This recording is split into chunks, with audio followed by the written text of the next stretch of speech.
Buenas tardes, bienvenidas a este webinar de Feministas de Cataluña. Quería saludar especialmente a aquellas personas que se asoman por primera vez a un acto organizado por Feministas de Cataluña y agradeceros vuestra presencia tras la pantalla, que la sentimos igualmente calurosa. Debo comenzar presentándonos. Feministas de Cataluña es una asociación feminista, radical y abolicionista del género y de todas las formas de violencia y de explotación contra las mujeres y las niñas. Es totalmente independiente de cualquier partido político, pero obviamente es una asociación progresista que busca transformar el mundo para mejorarlo. No contamos con ningún tipo de subvención pública y nuestro trabajo es altruista y, por supuesto, os invitamos a colaborar. Todas las manos son siempre pocas, dada la magnitud de los desafíos que tenemos todavía por delante. Si os apetece seguir nuestro trabajo, nos podéis encontrar a través de Twitter en @feministes_cat, en Instagram feministes.cat y también en el Facebook de Feministas de Cataluña. Además, como sabéis, al finalizar este webinar siempre tendremos unos momentos, unos cuantos minutos de participación para todas aquellas que hayáis visto la conferencia. Podréis realizar las preguntas a Esther que creáis convenientes y estoy segura que Esther va a estar encantada de responderos. Quería comenzar esta sesión contando una experiencia personal que fue el día que hice mi pic porno. Como cualquier adolescente, el porno llega un poco sin buscarlo y aunque en realidad nunca me interesó en exceso, tampoco quería quedar como esa estrecha mojigata delante del resto, así que nunca lo censuré del todo, pese a que tenía formación feminista. Y de hecho incluso vi algunos cortos de Erika Lust, que es una afamada directora de cine porno feminista, como si eso existiese, y donde no todas las chicas son neumáticas y parece que no las tratan tan mal. Pero un día llegué al documental Hot Girls Wanted de Netflix, que lo podéis ver ahí en esta plataforma, donde presenta la industria del porno amateur, que termina siendo una especie de máquina picadora de carne, donde las chicas entran con la promesa de fama y grandes cantidades de dinero y salen al cabo de pocos meses prácticamente con lo opuesto, habiendo sido agredidas sexualmente, habiendo soportado una violencia brutal y perdiendo todo poder sobre las imágenes que han grabado de ellas. Después de ese documental, la misma productora publicaba una serie de capítulos y el primero de ellos se llama Mujeres al Poder, donde literalmente cuenta que Holly Randall y Erika Lust aportan una perspectiva feminista sobre la fotografía y el cine erótico y aspiran a ofrecer un porno de calidad para las mujeres. Traduzco. Hemos cogido a dos mujeres guapas, empoderadas, que nos hacen el papel de blanquear una industria millonaria que vende como superliberador un porno de purpurina donde las mujeres no se las trata, parece ser, tan mal. De hecho, hay una secuencia donde en mitad de la grabación una actriz amateur pide que paren de grabar porque le está doliendo cómo el actor, este sí profesional, la penetra. ¿Quieres que paremos un momento? ¿Quieres ir al baño un segundo?, le dice Erika. Al final, lo que va a mostrar en esa escena, por mucha purpurina que le ponga, por muy bien que la trate a ella, es una mujer siendo penetrada violentamente por un tipo y donde ella, aunque finja, ni disfruta, ni tiene ganas, ni nada de nada. ¿Qué tiene todo esto de empoderante, de transgresor, de prohibido o de oculto? Si es patriarcado puro y duro, del de toda la vida. No se puede olvidar que el porno es una industria global milmillonaria, donde pocas manos manejan la explotación de miles de mujeres, niñas y niños, donde se prepara a los consumidores para que terminen siendo puteros y además le hemos terminando entregando por desidia la educación sexual de niñas y niños. Por eso, desde Feministas de Cataluña entendemos fundamental cargarnos de argumentos, escuchando y aprendiendo de quien sí sabe. En esta ocasión tenemos con nosotras a Esther Torrado Martín Palomino, que es profesora e investigadora de Sociología de la Universidad de La Laguna y miembro del Instituto Universitario de Estudio de las Mujeres. Y además es fundadora de la Plataforma Abolicionista Canaria y pertenece a la Red Académica Internacional sobre Pornografía y Prostitución. Muchas gracias, Esther, por acompañarnos esta tarde. Puedes comenzar cuando tú quieras. Pues muchísimas gracias y buenas tardes a todas las compañeras y compañeros. Mi especial agradecimiento a la Asociación de Feministas de Cataluña y, por supuesto, a todas las personas que están hoy aquí, sin importarles que estemos en el Mundial de Fútbol, porque parece que es lo único que importa en este momento. Quería hacer un breve resumen de cuál va a ser mi exposición. La voy a plantear en 3 partes. La primera parte voy a hacer un pequeño análisis sobre las condiciones necesarias para que la violencia sexual se normalice. Perdón. La segunda parte me voy a detener en la pornografía y la tercera parte voy a dar una serie de datos, de los últimos datos que hemos reflejado en el informe que acabamos de publicar sobre consumo, sexualidad y consumo de pornografía en adolescentes y jóvenes de 16 a 29 años. Y al final, pues yo creo que tendremos un tiempo, como ha dicho la compañera, ¿verdad?, para debatir o para preguntar. Quien me conoce, bueno, pues saben perfectamente mi doble rol, ¿no?, de docente e investigadora. Sobre todo me dedico más a la investigación que a la teorización. Y por otra parte, mi militancia en la plataforma por la abolición de la prostitución y, por supuesto, la pornografía. Por eso me parece muy importante que tener datos, porque parece que bueno, pues los datos son ahora mismo lo único que puede sostener el discurso, aunque 300 años de feminismo y sobre todo ya las feministas radicales ya nos fueron indicando el camino de por qué hay que abolir cualquier forma de explotación sexual y de violencia sexual contra las mujeres y las niñas. Sin más, si les parece, empiezo a presentar. Bueno, pues vamos a empezar esta sesión con, bueno, lo hemos titulado La cultura de la pornografía y la violencia sexual contra las mujeres, pero en realidad la pornografía per se es violencia sexual contra las mujeres y las niñas, ¿no?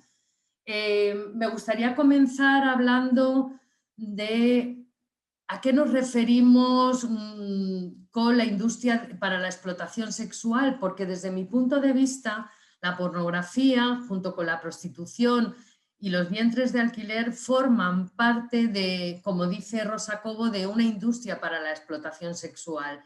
Yo añadiría que forman parte de un patriarcado industrial. Estamos hablando que bueno, en el caso de la pornografía, ya, como ha dicho la compañera, es parte de una industria global, internacional, multimillonaria, que lo que intenta es, a través de la violencia contra las mujeres, aumentar la oferta y aumentar la demanda.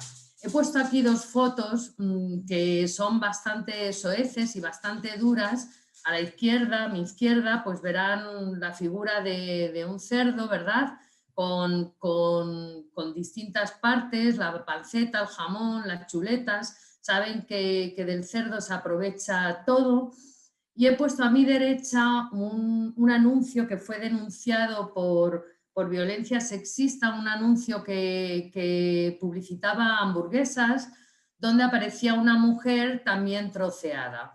Esta industria para la explotación sexual lo que está generando es efectivamente aprovechar y rentabilizar cualquier parte de la corporalidad de las mujeres y de las niñas. Se trata de una industria global sostenida en esa violencia sexual, de donde se obtiene una plusvalía que procede evidentemente de nuestra mercantilización, de la vulnerabilidad y de la explotación de todas las partes del cuerpo de las mujeres. seccionadas y por funciones. Vemos en la pornografía pues ese dominio del hombre sobre la mujer, esa sexualidad centralizada en sus deseos de dominio. Vemos en los vientres de alquiler cómo se explota nuestra capacidad reproductora, o vemos también en la prostitución pues exactamente un funcionamiento muy similar. Estamos hablando de esta industria para la explotación sexual que parte de una política sexual patriarcal. No lo digo yo, ya lo decía Kay Miller, ¿verdad? En todas sus investigaciones, una sexualidad patriarcal y neoliberal, pero fíjense que yo, dándole vueltas a esta cuestión de la política sexual patriarcal, he llegado también a la conclusión de que se aproxima al concepto de necropolítica de Mbembe. Si han leído algo sobre este autor, sabrán que plantea que en estos momentos hay una necropolítica que lo que busca no solamente es el fin, la solución final, ¿no?, de las víctimas, sino someterlas para poder en definitiva, explotarla, ¿no? También estamos hablando de una industria que tiene sofisticados y estudiados procesos de mercantilización y cosificación.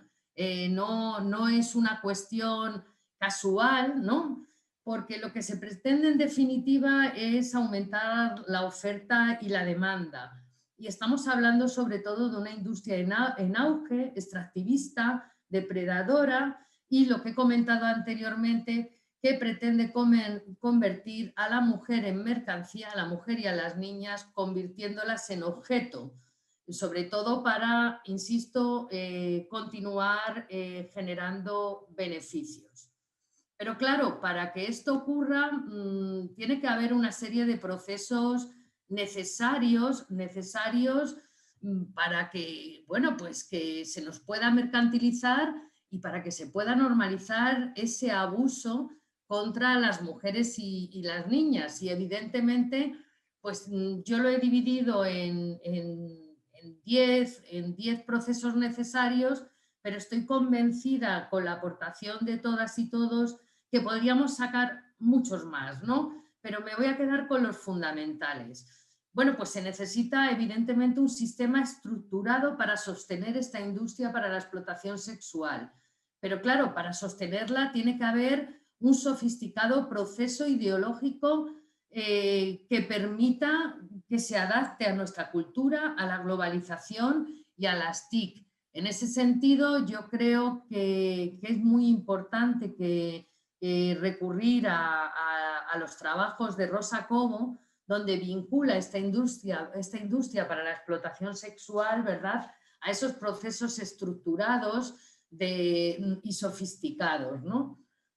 También se necesita una política sexual, evidentemente, pero que esté centrada en esa idea de negar la violencia mediante procesos de normalización y justificación de actividades que, en mi opinión, son actividades criminales, ¿no?, actividades terroristas contra mujeres y niñas.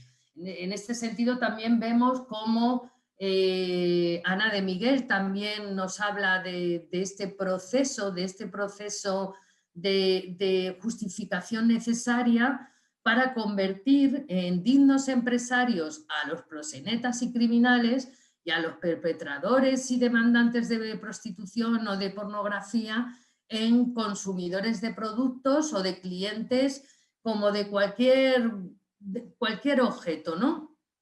También es fundamental que se minimice el daño y los efectos que producen en las mujeres reclutadas para esta industria de la explotación sexual. Antes la compañera ha comentado el vídeo pornográfico, donde se veía efectivamente cómo una mujer estaba siendo violentada, porque habitualmente, yo diría al 100%, las mujeres en esta industria son violentadas, igual que pasa también en el sistema prostitucional. Se minimiza el daño, incluso se manipula los efectos de la actividad y se suele decir que las mujeres, cuando son reclutadas para este tipo de actividad, para la industria de la explotación sexual, ya estaban dañadas, pero sin embargo los estudios en este sentido, por ejemplo los estudios de Carmen Delgado, catedrática de psicología, nos dicen que es todo lo contrario, que las mujeres quedan dañadas tras pasar por esta industria para la explotación sexual. Nos encontramos también con un proceso que es fundamental, que es la utilización de estrategias de marketing como corresponde a una sociedad de consumo, ¿verdad? Con un lenguaje moderno, con imágenes atractivas, que no hacen nada más que ocultar las cloacas de estos negocios y para, digamos, limpiar su imagen y aumentar la demanda y reclutar nueva mercancía. Y otro elemento también fundamental, bueno, pues es la necesidad de hipersexualizar y cosificar la imagen de las mujeres. Aquí he puesto bajo los parámetros del porno, la industria de la cirugía, pero fíjense que estamos viendo en estos momentos pues páginas como OnlyFans, TikTok o reality show, donde esta hipersexualización y cosificación de la imagen de las mujeres es un eje central.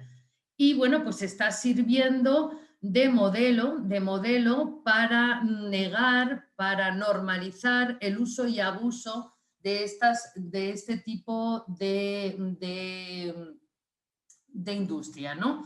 También les he apuntado aquí que Teresa de Lauretis o Sheila Jeffries, bueno, pues han trabajado mucho estas cuestiones. Voy citando a compañeras que para mí han sido referentes del pasado y del presente, como Carmen Delgado, Pepa Barahona, Ana de Miguel, Luis Ballester, Rosa Cobo, Beatriz Ranea, entre las jóvenes, Mónica Lario, Ana González, porque creo que es fundamental, y ahora vamos a ver otros 5 elementos, es fundamental que nos apoyemos y que defendamos los resultados científicos en el análisis de esta industria criminal. Fíjense, otro elemento fundamental para que esta industria para la explotación sexual se normalice y por ello se normalice el abuso, es la utilización de mantras y mitos del pasado. Fíjense, como el de la libre elección, las mujeres están ahí porque lo han elegido, vivimos en una sociedad libre. La idea de la supuesta biología diferencial de hombres y mujeres, ¿verdad? Donde los hombres tienen supuestamente una sexualidad compulsiva e irrefrenable y, bueno, y las mujeres pues parece que no tenemos sexualidad, o la confusión entre sexualidad y violencia sexual, la confusión entre el placer y la mercantilización de la sexualidad o lo que es ocultar que en esta industria no existe placer, ni existe sexualidad, ni tan siquiera existe sexo, sino lo que existe es dominio y violencia. Otro elemento que también me parece muy importante es la complicidad de los estados proxenetas, de los estados cómplices y de las instituciones públicas que permiten, ya sea por activa o por pasiva, ya sea financiando o callando, actividades que promueven la emergencia de este negocio, que se nutre de la desigualdad y, como he dicho antes, de la vulnerabilidad y la violencia contra las mujeres. Sigo hacia adelante. Otro elemento importante es la inocentación y genización de la figura, ya lo he dicho antes, de proxenetas puteros y criminales de la industria del porno, y la inocentación del perpetrador, siempre estigmatizando a la víctima y por lo tanto negando la reparación en esta industria. En ese sentido, también les recomiendo que recurran a la página de Traductoras por la Abolición y a escritos de supervivencia, de supervivientes del sistema prostitucional y del sistema pornográfico, como son, bueno, pues las compañeras Alika Quina, Sonia Sánchez o Amelia Tiganus. Voy a dedicar también el antepenúltimo punto, porque sí me parece muy importante, y la última parte de mi intervención lo voy a dedicar a ello. Y porque parte de mi lucha contra este sistema criminal la llevo a cabo a través de la investigación. Uno de los elementos fundamentales y uno de los procesos fundamentales para normalizar el abuso y para que esta industria de la explotación sexual siga vigente y en aumento es visibilizar las aportaciones científicas y los observatorios de la realidad social, donde nos indican que esta industria, va en aumento, lejos de disminuirse en sociedades que aspiran aparentemente a la igualdad y a la democracia, va aumentando. Es fundamental, por tanto, que nos dediquemos a conceptualizar, a investigar, a resaltar y enfatizar los daños que está produciendo esta industria para la explotación sexual a la igualdad y a la democracia. Y, por supuesto, no solamente los costes en vida, en las vidas de las mujeres y niñas, sino también los costes sociales que genera esta industria para la explotación sexual y, sin embargo, la plusvalía y los beneficios van directamente a esta industria criminal. También es importante, otro elemento es, lo hemos visto ahora con el COVID, cómo ha aumentado el consumo de pornografía, pues cómo la proliferación de las TIC y de la robótica ayudan a diversificar esta oferta y a popularizar los productos, con el consecuente aumento de la pornografía y la prostitución online. En ese sentido, también les recomiendo los trabajos de Lidia Delicado.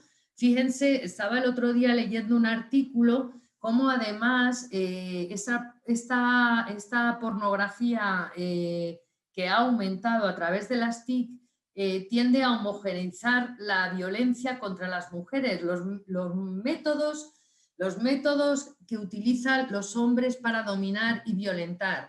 Podemos estar viendo un vídeo pornográfico en una aldea de Perú y el mismo vídeo pornográfico lo podemos estar viendo en París. Lo pueden estar viendo fundamentalmente los varones, que son mayoritariamente los consumidores del porno, ¿no?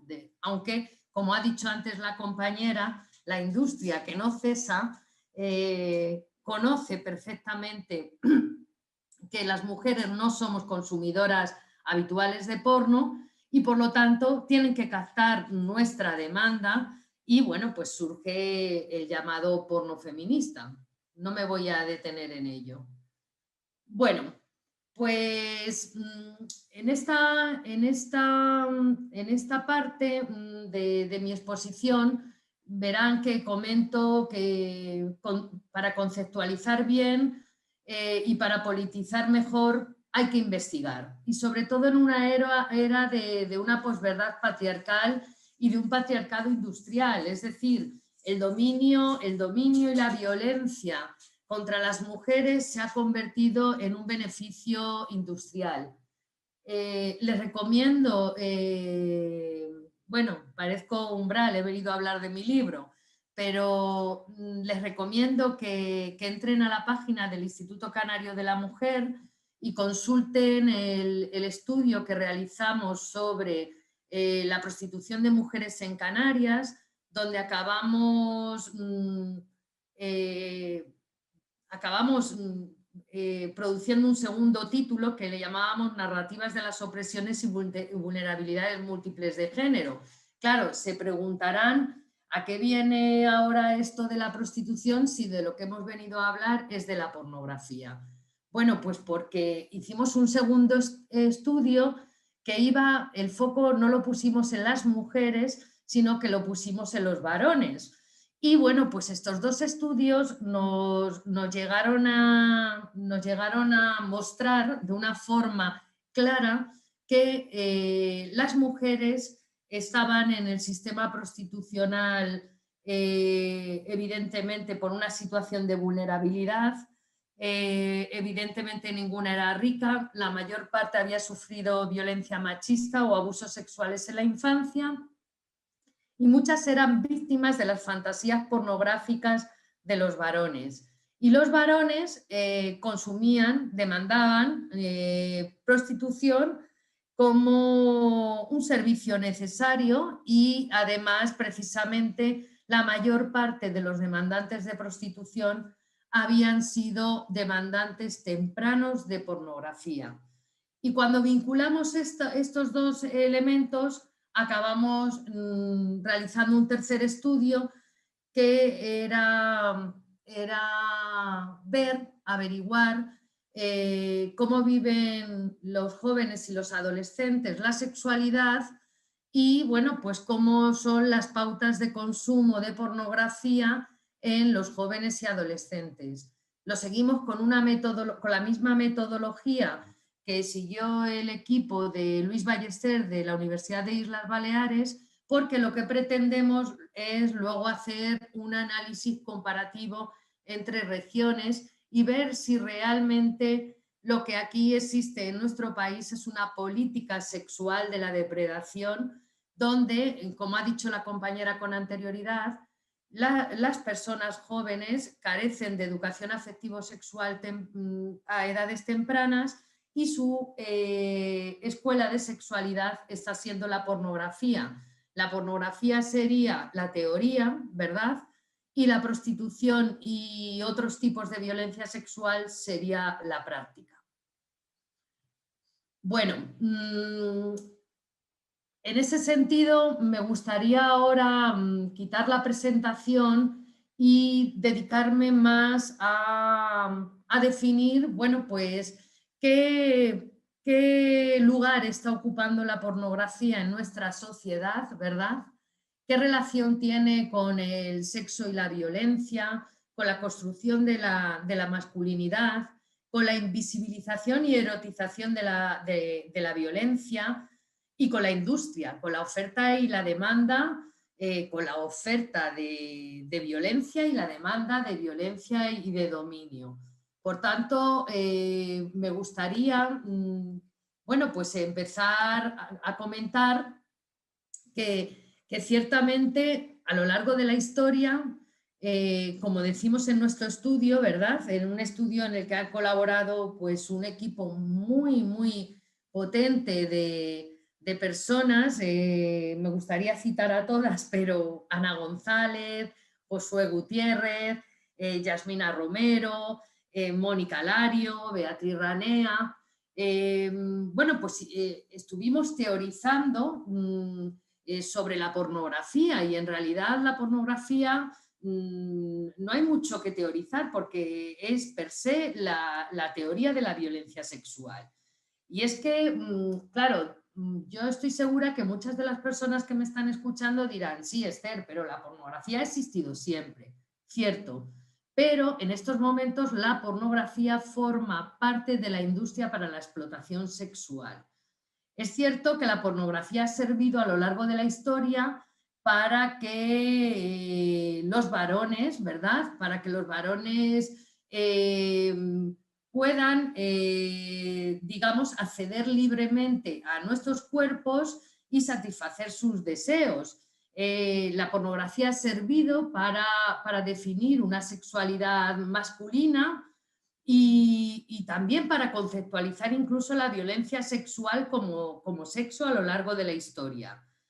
Incluso, fíjense, en el estudio que hicimos a los varones demandantes de prostitución, incluso a sabiendas, nos comentaban, incluso a sabiendas de que lo que estaban viendo era violencia, esa violencia habían aprendido a erotizarla, a excitarse con esa violencia.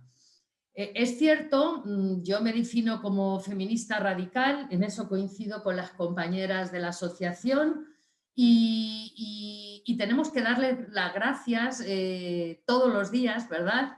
Si no a todas horas, a las feministas radicales por conceptualizar la sexualidad como un terreno fundamental para la reproducción de la desigualdad de poder entre hombres y mujeres, y sobre todo para entender que la sexualidad no es una cosa personal, sino es un asunto político. Y puesto que si consideramos que la mayor parte de las mujeres y niñas tenemos una gran posibilidad de sufrir la violencia sexual, debemos entender, por tanto, que constituye un mecanismo de control patriarcal y en estos momentos, además, una potente industria que nos mantiene a todas las mujeres en una situación de subordinación. ¿Y por qué digo esto? Pues porque ya verán en los datos que voy a aportar, la mayor parte de los consumidores de de pornografía son varones. Pero claro, la mayor parte de estos varones tienen relaciones sexuales con mujeres. Por lo tanto, muchas de las prácticas que están aprendiendo, de las prácticas violentas, van a intentar imponérnoslas a las mujeres. Y muchas mujeres vamos a sufrir pues esta sexualidad tóxica y violenta a lo largo de nuestra vida. Bueno, pues es cierto que nuestra sociedad en estos momentos pues justifica, como hemos dicho antes, normaliza, y fíjense que lo que ponían en brete las feministas radicales se está cuestionando ahora bastante porque, claro, ponemos también nosotras en un brete la industria, el chiringuito. Pero fíjense que diariamente yo me encuentro con personas que sostienen mantras de que la pornografía no es violencia, no es violencia. Incluso este mantra lo mantienen mujeres que dicen ser feministas. Sin embargo, tenemos a nuestras antecesoras como Maquinón, ¿verdad? Que expuso que entre la desigualdad y la violencia, incluso que entre la desigualdad y violencia existía una relación estrecha y continua, y que muchas formas de violencia eran comprendidas socialmente. En ese sentido, fíjense que en estos momentos la prostitución y la pornografía se comprende incluso por personas, a pesar de que es una industria multinacional, incluso personas que se manifiestan anticapitalistas y feministas, niegan que estos negocios internacionales y criminales, tengan relación con la violencia y la desigualdad.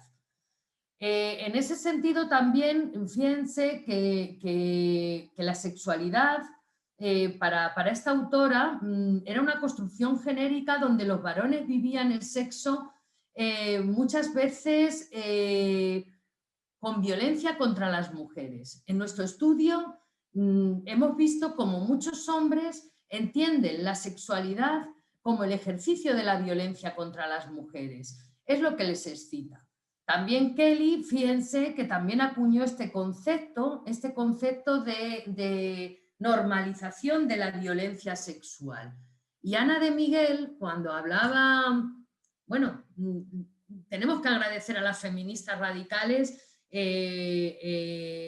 plantear que el tema de la política sexual y el tema de la violencia sexual contra las mujeres a través, sobre todo, de la prostitución y de la pornografía, pero también fíjense que Ana de Miguel hace un análisis sobre la mal llamada revolución sexual de los años 60 y 70, donde en realidad esa supuesta libertad sexual lo que dio es vía libre al porno y a los privilegios masculinos y patriarcales. En realidad, esta supuesta libertad sexual lo que ha dado derecho es al libre acceso de los hombres a los cuerpos de las mujeres. Y ahora bien, las que denunciamos esta libre acceso, ¿no? Nos llaman, pues ya lo saben, antirrevolucionarias, que no somos transgresoras, no somos modernas, somos puritanas, pero sin embargo las feministas radicales señalaron que esta supuesta revolución industrial tuvo consecuencias muy negativas para las mujeres que arrastramos hasta el día de hoy.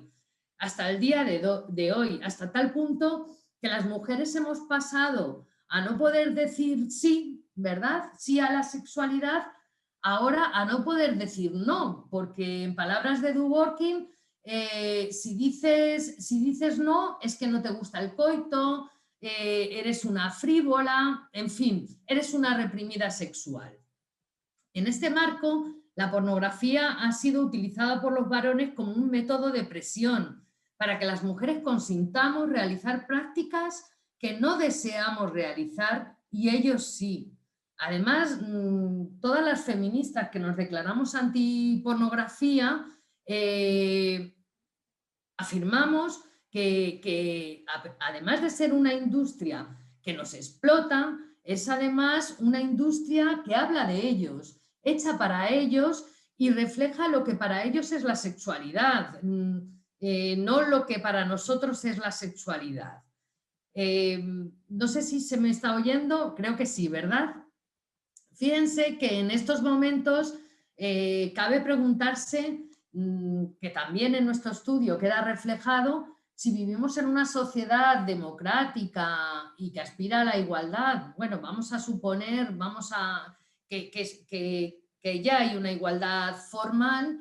¿Por qué sin embargo, sigue habiendo esta desigualdad, más que desigualdad, estos privilegios de los varones? Porque si se dan cuenta, en estos momentos los mayores privilegios de los varones para seguir mostrando esa supuesta superioridad sobre las mujeres es la sexualidad. Porque además esa supuesta esa supuesta superioridad sobre las mujeres a través de la sexualidad tiene unas funciones muy claras. Y no solamente es satisfacer los deseos sexuales de esa supuesta sexualidad compulsiva e irrefrenable, que además es falso, porque además es un tema, es una construcción social y además es una cuestión educativa, sino que además tiene la función de mostrar ese dominio y esa superioridad con respecto a las mujeres. En ese sentido, yo afirmaría que la pornografía y la prostitución son los espacios por excelencia donde los varones siguen definiendo lo que es sexual o lo que es sexo, ¿no? Y son los espacios patriarcales por excelencia. Pero también quisiera comentar un par de cosillas así, no quisiera alargarme mucho en el tiempo, que unas cuestiones que me parecen importantes y que otras compañeras como Mónica Lario, como Rosa Cobo, creo que Luis Ballester también lo menciona en su libro de Pornografía y Educación Afectivo-Sexual, o en el libro de Rosa Cobo, Pornografía, el placer del poder. Existe en estos momentos una pornificación de la cultura popular, de la cultura popular, de la cultura del día a día, ¿no? Y vemos cómo los reality shows, ¿verdad? Cómo se cosifica, se hipersexualiza a las mujeres. Estamos viéndolo permanentemente y además en estos momentos se normaliza y se justifica, como he dicho con anterioridad, y bueno, pues ya no hay como ningún tipo de pudor en el hecho de afirmar que consumimos pornografía. Incluso no hay ningún tipo de pudor en convertirnos a las mujeres en no solamente víctimas de los efectos del consumo pornográfico de los varones, sino doblemente víctimas al ser a su vez, al querer que seamos también consumidoras de pornografía. Bueno, voy a seguir compartiendo la pantalla y ahora voy a pasar un poco a dar algunos datos, porque es fundamental y yo desde aquí les quiero animar cuando constituimos la red internacional de estudios sobre pornografía y prostitución, la red académica, la constituimos con la idea fundamental de aunar esfuerzos y de ofrecer datos, argumentos en esta lucha sin cuartel contra una industria criminal. Y nos parece que en este sentido nos hacen falta muchas manos, muchas cabezas, muchas investigaciones, mucha teorización. Aquí no sobra nadie, falta mucha gente para poder argumentar, aunque yo creo que ya está suficientemente argumentado, pero recuerden que en el principio de mi exposición les comentaba que la mayor parte de las científicas que nos dedicamos a poner sobre el tapete la denuncia de esta industria criminal, pues somos cuestionadas, nuestros estudios no se valoran lo suficiente, no se difunden. Si fuera otra cuestión, pues seguramente ya estaríamos en todos los rankings, ¿no? Bueno, voy a comentar algunos datos que ustedes ya verán que seguramente todo esto que yo estoy contándole a ustedes ya lo saben, pero yo creo que además es importante que lo demostremos con una metodología científica. Este estudio hicimos una encuesta a 2.460 niños y niñas y tiene unas importantes coincidencias con el estudio que hizo el equipo de Ballester de la Universidad de Islas Baleares y utilizamos la misma metodología. Además, fíjense que 7 de cada 10 menores de 18 años de los jóvenes y las jóvenes que encuestamos habían recibido educación afectivo-sexual, pero fíjense que la educación afectivo-sexual la entienden como una charla, como una acción puntual. En realidad yo no lo veo así, pero bueno, 7 de cada 10 decían que sí. 6 de cada 10 mayores de 18 años declaraban no haberla recibido. Un 52% del total de menores jóvenes y adolescentes en la actualidad se encuentran resolviendo sus dudas sobre sexualidad a través de Internet. Estamos hablando que uno de cada dos personas jóvenes resuelven sus dudas sobre sexualidad en Internet. Ustedes, las personas que me están escuchando, ya saben lo que está circulando por Internet, ¿no? No hace falta que yo me dedique ahora aquí a explicarlo. El 29% de las mujeres han consumido pornografía frente al 70% de los hombres. Ustedes dirán, bueno, también las mujeres están consumiendo pornografía, pero vamos a ver las motivaciones de por qué consumen pornografía las mujeres jóvenes y adolescentes y por qué lo hacen los hombres. Bueno, pues los chicos suelen ver más pornografía para su disfrute personal, es decir, para masturbarse y excitarse sexualmente, y las chicas manifestaban por curiosidad y búsqueda de información. 6 de cada 10 chicos ven pornografía semanal y 3 de cada 10 chicas. Por lo tanto, hay un consumo diferencial por cuestión de sexo evidente. Y con respecto al consumo de pornografía en el último mes, porque medíamos la frecuencia del consumo, 7 de cada 10 chicos menores de 18 años han visto pornografía en el último mes y un 71% de los chicos menores de 18 años han visto pornografía frente a un 22% de las chicas menores de 18 años. El 50% de los jóvenes entre 16 y 29 años han visto pornografía en el último mes, lo que supone que 5 de cada 10 jóvenes la han visto. Pero tenemos un problema. Houston tenemos un problema y el problema que tenemos es que, claro, tienen colgado el estudio, es de acceso libre, público y gratuito para que ustedes lo lean, lo critiquen o lo mejoren. Pero fíjense, decía Houston, tenemos un problema porque nos estamos encontrando que a lo que denominamos ahora nativos del porno. Es decir, jóvenes que están aprendiendo lo que ellos entienden por sexualidad a través del porno sin haberse iniciado todavía en relaciones sexuales con sus iguales.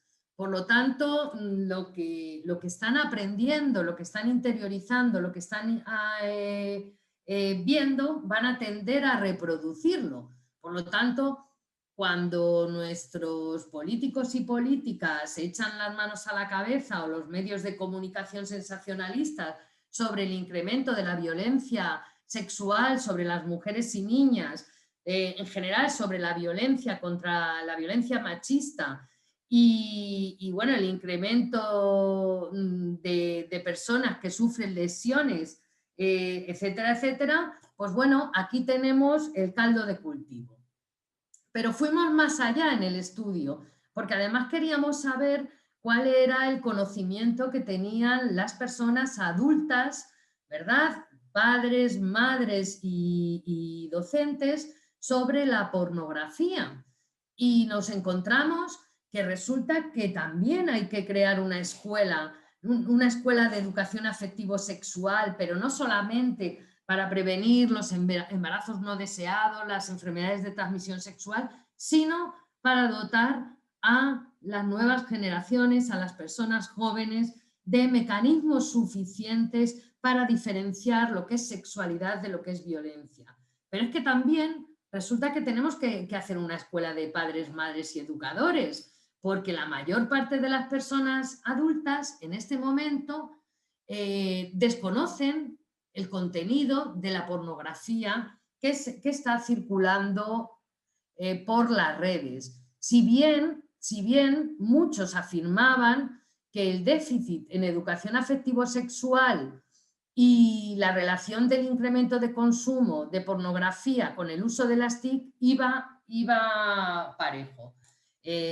También en estos grupos de discusión con padres, madres y docentes, había una relación estrecha entre la vinculación del consumo de pornografía en edades tempranas con la violencia machista y la cosificación e hipersexualización de las mujeres, incluso con el consumo prostitucional temprano. Y afirmaban que existe una necesidad de incrementar la formación e información afectivo-sexual a jóvenes, adolescentes y personas adultas.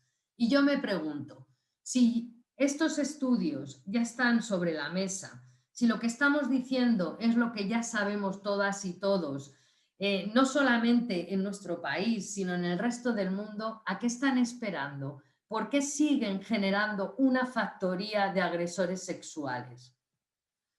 Bueno, pues nada, como conclusiones, vemos que hay un aumento de los nativos del porno. Ya he comentado antes, jóvenes que se inician en la pornografía antes de sus primeras relaciones sexuales. No les voy a invitar a que entren en páginas pornográficas, no les voy a dar ese gusto, pero si alguien está investigando, podrá estar de acuerdo conmigo que la pornografía cada vez es más violenta. La pornografía incluso no hace falta buscarla, te encuentra en la red. Tenemos también una ausencia de educación afectivo-sexual que ha convertido la pornografía en una escuela patriarcal, donde los jóvenes acuden a aprender, iniciarse, excitarse o buscar información sobre el sexo. Tenemos unos mensajes que emite la pornografía que ayudan a normalizar esta violencia a través de la erotización. Son vídeos que contribuyen a la masturbación masculina mayoritariamente, con imágenes violentas y de dominios, y evidentemente existe una diferencia en el consumo entre mujeres y hombres. Las mujeres, tras visibilizar la pornografía, abandonan su consumo, y si lo siguen visualizando, lo hacen en pareja. Esto podríamos ver por qué. Esto sería para otro día, ¿no? Y la mayoría acceden a pornografía a través de dispositivos móviles. Fíjense que la media en la que un niño o una niña adquieren su primer móvil en España, voy a hablar en Canarias en concreto, es alrededor de los 9 años. Muchos de ellos y ellas cuando hacen la primera comunión. Si entendemos que el consumo mayoritario es a través de los móviles, pues blanco y en botella. La mayoría de los jóvenes y adolescentes consumen pornografía, ya están consumiendo pornografía cuando tienen 12 años y bueno, les estamos dando no una educación afectivo-sexual, sino charlas, acciones y sobre todo, pues que educación afectivo-sexual no es poner un preservativo a un pepino, va mucho más allá y hay que contemplar la erradicación contra la violencia sexual hacia mujeres y niñas y por supuesto que esto sea una política de Estado, no puede ser una demanda que es lícita y además estamos en lo cierto del feminismo radical. Esto tiene que ser una política de Estado. Yo me pregunto que si no lo está siendo, será porque el Estado tiene cierta complicidad con un negocio, una industria para la explotación sexual que beneficia a unos pocos y perjudica a la mayoría de las mujeres y las niñas del mundo. Bueno, te agradecemos muchísimo la charla, ha sido súper, súper interesante. Tenemos un montón de preguntas de las compañeras y asistentes del webinar, así que si te parece bien, procedo a leerte algunas de ellas, ¿vale?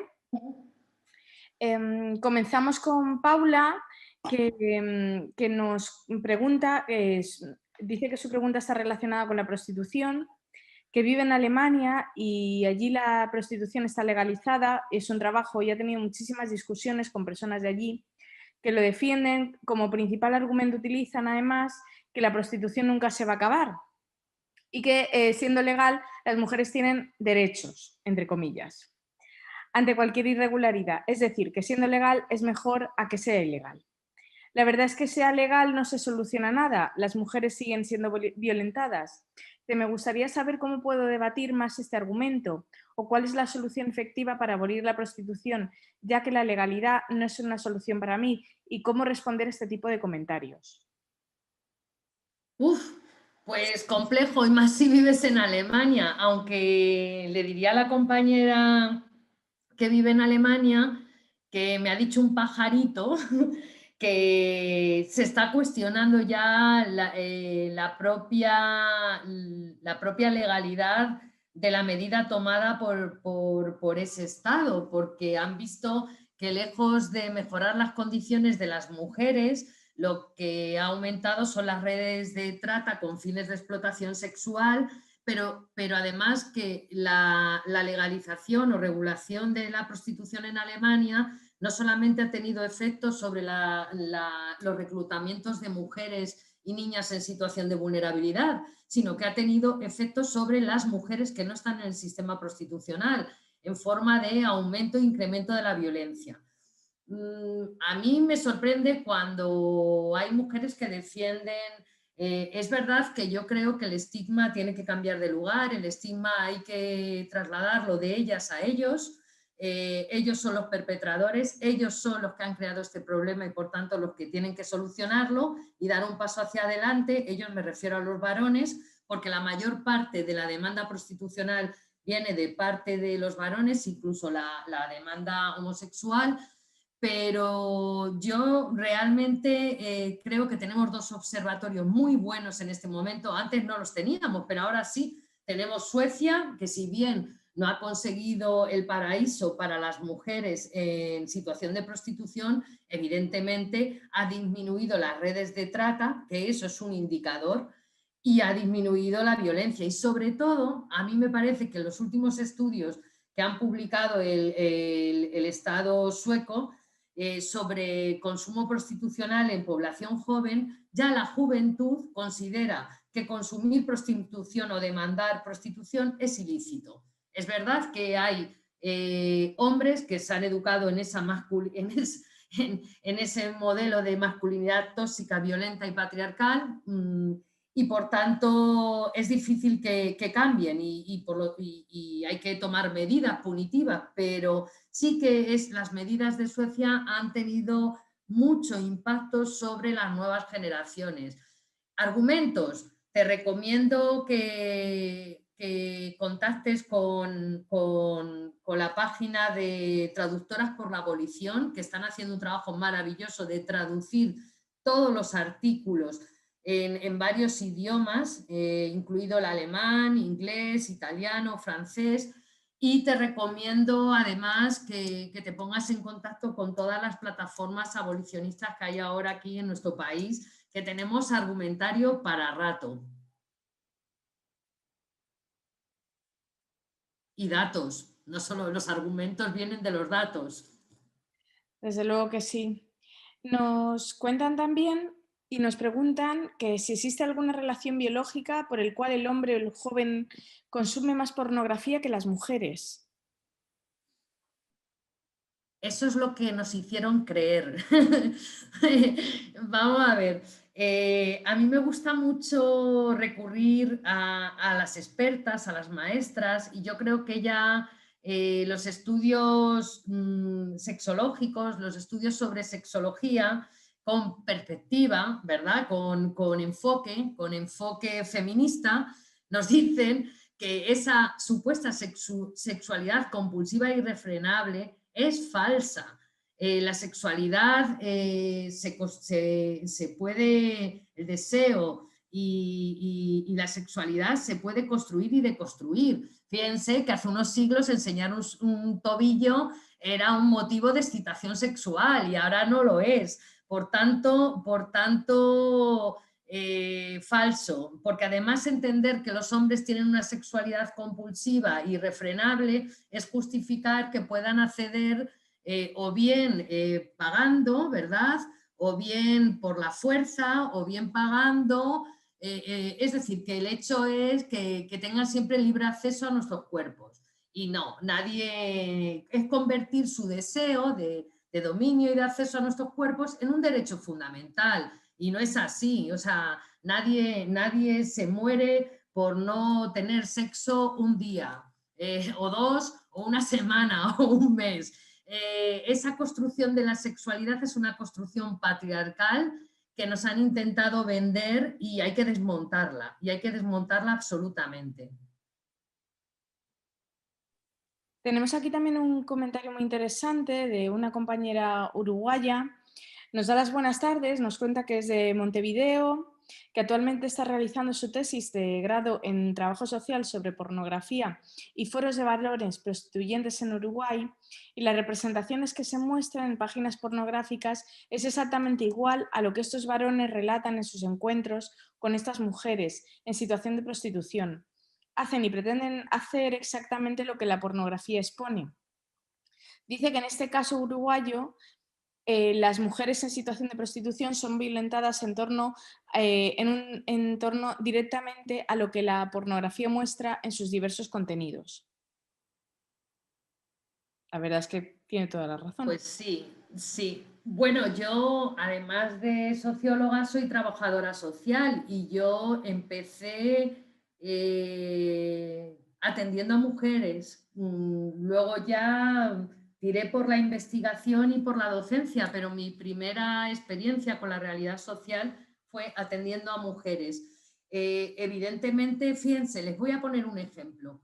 Varios de los hombres demandantes, puteros, demandantes de prostitución del segundo estudio que hicimos, nos contaban cómo la pornografía les servía para luego representar lo que veían, o bien con sus parejas, o si sus parejas no aceptaban, iban a prostitución.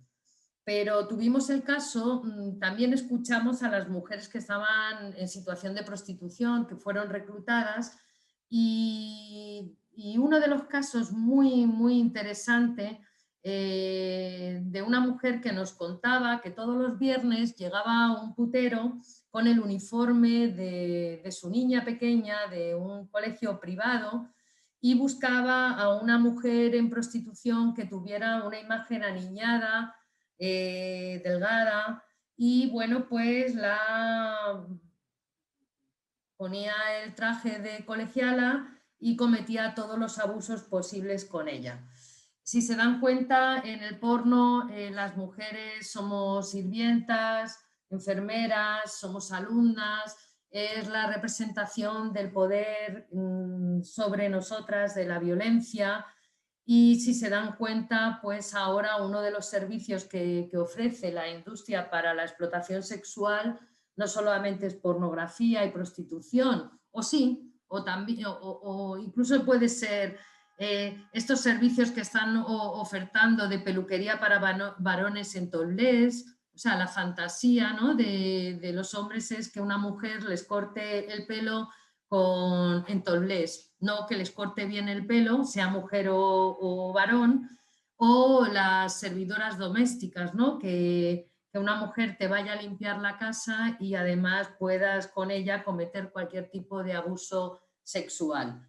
Bueno, pues estos son en el porno. Las personas que han visto porno verán que este tipo de adoctrinamiento y de abuso se representa habitualmente en los vídeos y bueno, pues luego lo sufrimos las mujeres en general y las mujeres en prostitución en particular, ¿no? Nos preguntan también qué hacemos con el acceso cada vez más prematuro de niñas y niños al porno online que normaliza la violencia en el sexo. Por mucho control parental que instalemos, entre páginas que no incluyen filtros de edad, móviles de amigos y amigas, dice, es muy complicado ponerle puertas al campo. Claro. Bueno, lo primero, yo en mi opinión, que mi opinión está conformada, por supuesto, con el aprendizaje y las aportaciones de compañeros y compañeras. En mi opinión, creo que es un asunto de Estado. La educación afectivo-sexual tiene que ser algo que se incorpore dentro de los contenidos educativos de 0 a 3 años y adelante, y adelante. No puede ser una charla que se le encargue a una ONG sin ningún tipo de control, no puede ser una acción puntual, no puede ser una información sobre prevención de embarazos no deseados o enfermedades de transmisión sexual, que también, sino que hay que incorporar, yo creo que hay que dar, yo siempre le digo a mi alumnado que hay que dar soluciones nuevas a los retos del presente. Entonces, yo creo que tiene que haber un compromiso de Estado. Sí es verdad que los controles también se tienen que contemplar. Francia no hace mucho estaba contemplando meterle buenas multas a las páginas pornográficas que permitieran el acceso a menores. Pues me parece muy bien, porque todos y todas sabemos que cuando entramos, que muchas veces no buscas el porno, te busca a ti. Pero cuando tú entras en una página porno, lo primero que te pregunta es, ¿eres mayor de edad? Pues vamos a ver, pues con el clic, le dices al clic y punto. Y cualquier menor podría entrar. Pero es que además controlar los contenidos. Hace poco una página que no pienso nombrar porque no me da la gana, no les voy a hacer publicidad, fue multada por precisamente compartir vídeos caseros donde aparecían agresiones a menores. Entonces, esto son cuestiones de Estado, esto no puede ser. No puede ser. Estamos viendo cómo en programas en horario punta de audiencia, programas que ve mucha población, se está haciendo apología, por ejemplo, de, digamos, haciéndole publicidad a OnlyFans y otro tipo de plataformas que se llevan un beneficio de más del 20% y que lo que están dando es una imagen hipersexualizada y cosificada de las mujeres. Pero además, los captadores pues son influencers, gente del mundo del arte. Entonces, los pibes y las pibas, cuando entran tempranamente al porno, no entran buscando violencia. Entran por curiosidad, como la gente de mi generación teníamos un diccionario, ¿verdad? Y buscábamos pues palabras como culo, como... Estamos diciendo que ahora la pornografía es un negocio, un macronegocio, ¿no? Internacional. Y bueno, pues además muy violento. Capta a los pibes y las pibas. Los chicos y chicas entran por curiosidad, para excitarse, pero aprenden a excitarse con la violencia. Entonces yo creo que está muy claro, yo creo que es que está muy claro la diferencia entre lo que es la sexualidad de lo que es la violencia. Y es que todavía hay gente que lo cuestiona, ¿no? Todavía hay gente que piensa que a las mujeres nos gusta excitarnos con la idea de que nos violan, ¿verdad? O que nos gusta que nos asfixien o nos tiren del pelo o que nos penetren por la boca, por la vagina y por el ano 3 y más hombres, que nos eyaculen en la cara un grupo de varones. Todavía hay gente que piensa que eso no es violencia. Totalmente. Pues mira, al hilo de lo que nos estás contando, nos preguntan, hay dos preguntas que vienen muy relacionadas. Por un lado, ¿cómo se puede convencer a alguien que consume pornografía en una conversación de que la pornografía no es libre elección de las mujeres, que acaban sino explotadas en la industria del porno? Puntos clave para hacer ese pic porno. Y por otro lado, también nos cuentan que muchas estamos rodeadas de hombres progresistas que se dicen feministas, pero que sin embargo son muy reticentes a cuestionar la pornografía, entre otras muchas cosas, alentados por sus compañeros también en otras ocasiones. ¿Sabes de algún estudio que se haya hecho no sobre el consumo de pornografía, sino sobre estrategias que ayuden a los hombres a empatizar y a dejar de repetir los típicos mantras: eres una conservadora, púdica? A ver, quiero ser políticamente correcta con esto. A ver,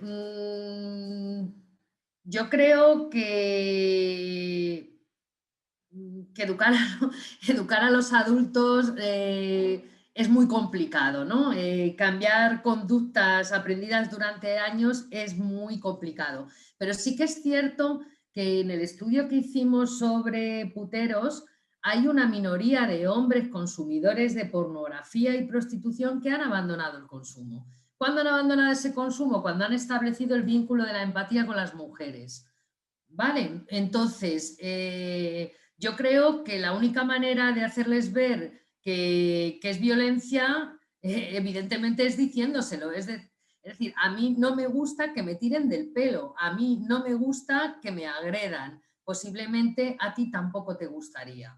Es decir, porque son prácticas que entienden que son normales y que nosotros tenemos que entender como aceptables, ¿no? Y si nos rebelamos contra ellas, lo que les comentaba que argumentaban nuestras amigas y compañeras y maestras del feminismo radical de los 60 y los 70, cuando denunciaban esa falsa libertad sexual, las llamaban puritanas, mojigatas.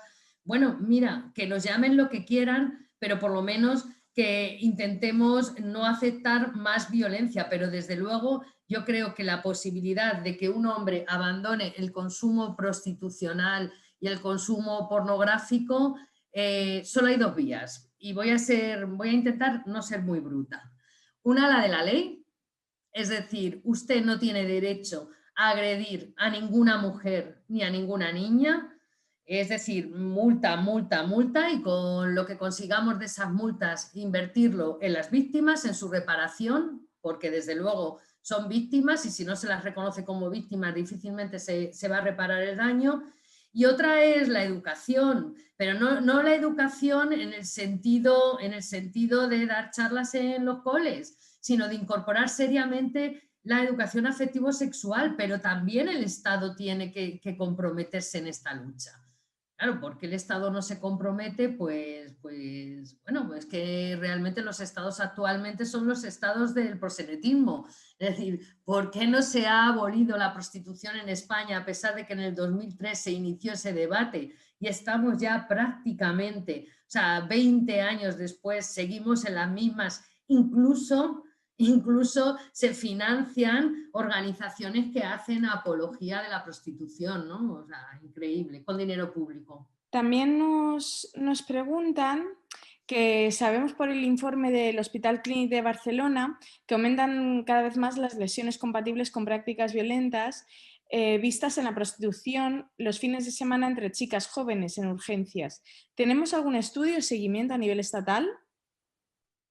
Bueno, yo creo que sí, bueno, no, sí lo hay. A mí me parece muy interesante lo que les comentaba antes, los estudios que ha hecho la compañera Carmen Delgado de nuestra red, catedrática en psicología, sobre los daños que sufren las mujeres que están en este sistema para la explotación sexual. Pero evidentemente tenemos los datos recientes de cómo ha aumentado la violencia sexual en nuestro país y quién son los perpetradores. Yo, si están interesados o interesadas en esos datos, paso mi correo o le pasan el correo electrónico a las compañeras y estaría encantada de pasárselo, pero vamos, si aumenta la violencia sexual y sobre todo en la población más joven, está claro que tenemos un problema. Así es. De hecho, una de las compañeras nos estaba pidiendo algún tipo de bibliografía que relacionara el consumo de pornografía con la incidencia de las violencias machistas y que sobre todo agradecía tu trabajo. Por otra parte, nos pregunta Celia que hace un año había asistido a una charla sobre feminismo en la Universidad Autónoma de Barcelona, donde además derivó en un debate sobre regulación y acudieron algunas trabajadoras sexuales que querían sindicarse. Como feminista radical se pregunta por qué no se dan discursos abolicionistas en las universidades tratándose de un tema con tantísima trascendencia. Bueno, yo creo que hay debates que no deben producirse. Quizás yo me sentaría a debatir cómo podemos erradicar la violencia contra las mujeres y disentir en el método, posiblemente. Pero yo no voy a debatir si hay que legalizar, desde mi punto de vista, una forma de violencia contra las mujeres. Es como si mañana me llaman a un debate de si hay que crear empresas de venta de órganos, ¿no? Yo diría, bueno, es absolutamente demencial. Otra cosa es que me inviten, bueno, yo no tengo ni idea de donación de órganos, que me inviten a debatir sobre cómo podemos captar más personas donantes o cómo podemos hacer una vida más digna para las personas que sufren un trasplante. Pero yo, desde luego, me parece que estar en prostitución, y eso no lo digo yo, lo dicen las mujeres supervivientes y todas las mujeres que entrevistamos, para muchas mujeres están por la fuerza de la necesidad y otras por la fuerza de la coacción. Yo no voy a cuestionar a las mujeres por sobrevivir como puedan, pero en realidad el sistema prostitucional es un indicador de que nuestro sistema no funciona. Es decir, es un indicador de desigualdad. Si las mujeres tuviéramos las mismas posibilidades y no se nos cosificara, no seríamos carne de cañón. Yo esto lo discutía un día con una compañera de la consejería cuando empezó la crisis, ¿no? Decía, bueno, es que con la crisis han aumentado los reclutamientos. Bueno, sí, pero no. Lo que ha ocurrido es que se ha precarizado las condiciones de vida de las mujeres, porque si antes tenían que hacer cuatro felaciones para vivir, ahora tienen que hacer 8, porque los puteros han precarizado su situación. Por tanto, la crisis la crisis no ha producido que los hombres dejen de ir a prostitución. Sin embargo, sí ha perjudicado en las condiciones de vida de las mujeres que están en situación de vulnerabilidad. Entonces, yo, sinceramente, ¿por qué no se debate esto en las universidades? Pues yo creo que sí se está debatiendo en algunas. Lo que pasa es que cuál es el precio que pagamos las investigadoras que trabajamos con un enfoque crítico y feminista sobre el sistema prostitucional, la industria para la explotación sexual, pues es muy alto, desde recibir insultos en las redes sociales a que se cuestione todo nuestro trabajo, en fin, una serie de temas que bueno, pues que ya estamos habituadas, ¿no? Y habituados a ello, Y yo sí que creo que cada vez somos más organizaciones, cada vez somos más mujeres y hombres y cada vez somos más científicas y científicos los que estamos, al menos aquí en nuestro país, trabajando por la abolición de esta industria criminal, vamos.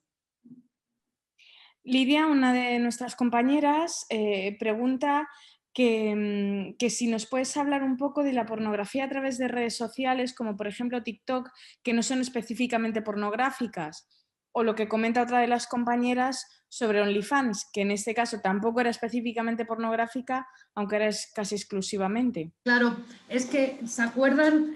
Yo creo que fui muy deprisa con mi exposición, pero una de las cuestiones que yo comentaba es que para que se normalice la pornografía tiene que haber como un sistema de, digamos, de dar legitimidad a esas imágenes pornográficas.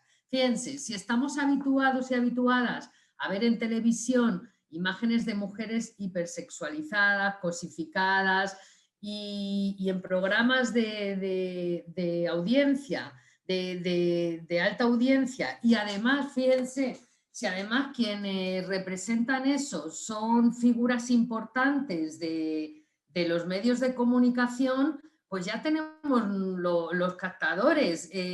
OnlyFans, pues aparentemente es una aplicación donde se comparten vídeos, pero tiene un precio, tiene un beneficio, qué vídeos se están compartiendo, qué tipo de relaciones se establecen a posteriori. Está habiendo un control sobre los menores que están entrando y están compartiendo vídeos, qué tipo de efectos va a tener en un futuro sobre esas personas jóvenes. Estoy hablando de la huella digital, de la huella que va a dejar. Tenemos la garantía de que esos vídeos que se comparten en TikTok o en OnlyFans luego no se van a compartir en otro tipo de aplicaciones, por ejemplo, pornográficas. Bueno, pero es que estamos viendo cómo figuras de la cultura, del arte, y en estos programas están diciendo, yo estoy en OnlyFans y me va genial, me va del 10. Bueno, pues estamos viendo, pero vamos, es un mundo por descubrir y que estamos en ello, estamos ahora investigando, porque además incluso hay centros educativos donde están trabajando con el TikTok. Con toda la buena fe, con toda la idea de dinamizar las aulas, porque con la pandemia ha habido que buscar metodologías variadas, pero cuidado porque todavía no sabemos realmente, lo sabremos en unos años, la utilización, el beneficio ya sí sabemos que se obtiene directo e indirecto, pero los efectos que va a tener y la utilización de esas imágenes, ¿no? Así es, a nivel jurídico, que es algo que no controlan normalmente quienes se exponen en este tipo de redes, tienen una pérdida total del control de ese tipo de imágenes. Eso es la realidad. No, nuestra presidenta Silvia además pregunta que cuáles deberían ser los ejes de una buena educación afectivo-sexual. Bueno, para empezar, yo diría cuál es la edad ideal. Y la edad ideal es desde que los niños y niñas nacen hasta... Es que yo creo que estamos enseñando a socializarse en igualdad a niños y a niñas. Por tanto, yo lo que plantearía es, ¿por qué no empezar una educación afectivo-sexual desde las primeras etapas del desarrollo humano, ¿no? Y luego las claves, para mí, lo decía antes, no solamente es que no es centrar la educación afectivo-sexual solamente en la prevención de embarazos y en la prevención de enfermedades. Es que hay un previo y es el establecimiento de la empatía, la ternura, el diferenciar lo que es violencia de lo que es sexualidad, lo que es erotismo de lo que es violencia. Es decir, eso hay que aprenderlo desde que somos pequeñitos y pequeñitas, pero es que además hay que desmontar esa sexualidad falocrática, esa educación sexual centrada en el modelo masculino tradicional y patriarcal. Es que a los varones se les educa a excitarse y a expresar sus deseos y a las mujeres todo lo contrario, ¿no? Todo lo contrario. Nadie nos pregunta, ¿no? Sobre nuestro cuerpo, sobre nuestros deseos y sobre todo nuestros deseos nunca se convierten en derechos. Los deseos de ellos, que no son precisamente los mismos que los nuestros, sí se convierten en derechos o quieren convertirlo en derechos, ¿no? Así es. Y por último, y ya te soltamos, No, no, nos, encantada. nos preguntan y te solicitan si nos puedes dejar bibliografía que relacione este consumo de pornografía con la incidencia en la violencia machista. Estudios que tú conozcas que sean interesantes su lectura y que creas que nos puedan aportar más Vale. argumentos. Yo me comprometo a remitiros todo aquello que crea que puede ser de utilidad, pero para mí la prostitución per se es violencia ya, es violencia y es abuso. O sea, mi enfoque es ese, la prostitución es violencia contra las mujeres y contra las niñas, no solamente las mujeres que están en prostitución, pero es que además muchas mujeres que no han sido reclutadas para el sistema prostitucional están siendo víctimas del propio consumo a través de transmisión de enfermedades por parte de sus parejas, intento de prácticas violentas, en fin, un montón de cuestiones. Pero evidentemente, claro que hay estudios, cuesta trabajo publicitarlos. Yo me comprometo a remitirles alguna bibliografía y algunos estudios. Intentaré que sean en nuestro idioma, aunque hay algunos estudios, por ejemplo, en Estados Unidos, cuando hubo la época dorada del porno, bueno, pues se crearon asociaciones de víctimas del porno, hicieron bastantes estudios sobre los efectos del porno, hasta tal punto que hicieron, bueno, pues varios estudios sobre agresores sexuales en prisión, y la mayor parte de los agresores sexuales y agresores machistas habían sido consumidores tempranos y consumidores habituales de pornografía. Pues igual que hicimos con todo el material que nos ofreció Laura Freixas en el anterior webinar, haremos lo mismo con todo lo que nos aportes. Haremos un hilo en Twitter, que seguro que todas las participantes de este webinar y todas las que nos siguen en redes lo agradecerán. Te agradecemos muchísimo esta hora y media que nos has brindado, toda la información que nos has ofrecido y a todas las participantes, muchísimas gracias y nos vemos a la próxima. Pues nada, muchísimas gracias a todas. Se me olvidó meterme un poquillo con nuestros compañeros varones de izquierdas. Se me olvidó decir que en este campo la ultraderecha, la derecha, la izquierda y el centro, los varones están unidos. En el prostíbulo no existen ideologías, no son rivales en el fútbol, no son enemigos, son la fratría, y todos unidos para violentar a las mujeres. Resulta bastante, desde mi punto de vista, bastante paradigmático que hombres que luchan contra el capitalismo feroz defiendan una industria como esta, que no extrae plusvalía de cualquier cosa, sino que extrae plusvalía de la vulnerabilidad y de nuestros cuerpos, ¿no? Así es. Pero bueno, Sí. recurramos a aquellos hombres decentes e igualitarios, que a verlos hay, ¿verdad? Y que se conviertan en aliados nuestros en esta lucha, ¿no? Desde luego. Pues muchísimas gracias, Esther, de verdad, ha sido interesantísimo, ha sido un auténtico lujo tenerte con nosotras esta tarde. Muchísimas gracias a todas las que nos habéis estado viendo a lo largo de todo el territorio nacional e internacional, que nos hace siempre mucha ilusión teneros al otro lado de la pantalla. Y con suerte nos desvirtualizaremos pronto, si nos dejan, pero mientras tanto seguiremos aquí aprendiendo. Muchas gracias a todas, muchas gracias, Esther. Gracias.